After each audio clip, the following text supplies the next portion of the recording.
ಬೆಂಗಳೂರಿನ M Chinnaswamy ಸ್ಟೇಡಿಯಂನಲ್ಲಿಂದು RCB ಹಾಗೂ Delhi capitals ತಂಡಗಳು ಮುಖಾಮುಖಿಯಾಗ್ತವೆ. ಹ್ಯಾಟ್ರಿಕ್ ಗೆಲುವಿನೊಂದಿಗೆ ಮುನ್ನುಗ್ಗುತ್ತಿರುವ ಡೆಲ್ಲಿ ಓಟಕ್ಕೆ ಬ್ರೇಕ್ ಹಾಕಲಿಕ್ಕೆ ನಮ್ಮ ಬೆಂಗಳೂರು ತಂಡ ರೆಡಿಯಾಗಿದೆ. ಎರಡು ತಂಡದಲ್ಲೂ ಬಲಾಢ್ಯ ಬ್ಯಾಟರ್ಗಳ ದಂಡೆ ಇರೋದ್ರಿಂದ ಇವತ್ತಿನ ಪಂದ್ಯದಲ್ಲಿ ರನ್ ಮಳೆ ಸುರಿಯುವ ಸಾಧ್ಯತೆ ಇದೆ.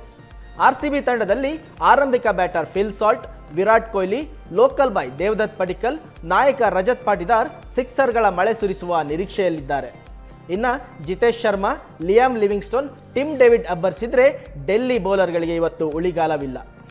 ಇನ್ನು ಡೆಲ್ಲಿ ಬ್ಯಾಟಿಂಗ್ ಕೂಡ ಕಮ್ಮಿ ಏನಿಲ್ಲ. ಜೇಕ್ ಫ್ರೇಜರ್ ಮೆಕ್ಗರ್ಕ್, ಆರ್ಸಿಬಿಯ ಮಾಜಿ ನಾಯಕ Faf du Plessis, local hero KL Rahul, Tristan Stubbs, Abhishek Porel ಅವರಂತಹ T20 ಸ್ಪೆಷಲಿಸ್ಟ್ ಆಟಗಾರರ ದಂಡೆ ಡೆಲ್ಲಿ ತಂಡದಲ್ಲಿದೆ. ಹೀಗಾಗಿ ಡೆಲ್ಲಿ ಕೂಡ ಇವತ್ತಿನ ಪಂದ್ಯದಲ್ಲಿ 200+ ರನ್ ದಾಖಲಿಸಿದ್ರೂ ಅಚ್ಚರಿ ಏನಿಲ್ಲ. ಎರಡೂ ತಂಡದಲ್ಲಿನ ಬ್ಯಾಟರ್ಸ್ ತಮ್ಮ ಸಾಮರ್ಥ್ಯಕ್ಕೆ ತಕ್ಕಂಥ ಬ್ಯಾಟಿಂಗ್ ಪ್ರದರ್ಶನ ನೀಡಿದರೆ ಇವತ್ತಿನ ಪಂದ್ಯದಲ್ಲಿ ದಾಖಲೆಯ ಮೊತ್ತ ದಾಖಲಾಗುವಂಥ ಸಾಧ್ಯತೆ ಇದೆ. ಹಾಗಂತ ಎರಡೂ ತಂಡದಲ್ಲೂ ವರ್ಲ್ಡ್ ಕ್ಲಾಸ್ T20 ಬೌಲರ್ಗಳಿದ್ದು ಬ್ಯಾಟರ್ಗಳನ್ನು ಹೇಗೆ ಕಟ್ಟಿ ಹಾಕ್ತಾರೆ ಎನ್ನುವ ಕುತೂಹಲ ಕೂಡ ಜೋರಾಗಿದೆ. ಒಟ್ಟಿನಲ್ಲಿ ಇವತ್ತಿನ ಮ್ಯಾಚ್ ಹೈ ಸ್ಕೋರಿಂಗ್ ಹಾಗೆ ಹೈ ಥ್ರಿಲ್ಲಿಂಗ್ ಮ್ಯಾಚ್ ಆಗುವಂಥ ಸಾಧ್ಯತೆ ಇದೆ. ಈ ಬಗ್ಗೆ ನೀವೇನಂತೀರಾ ಕಮೆಂಟ್ ಮಾಡಿ.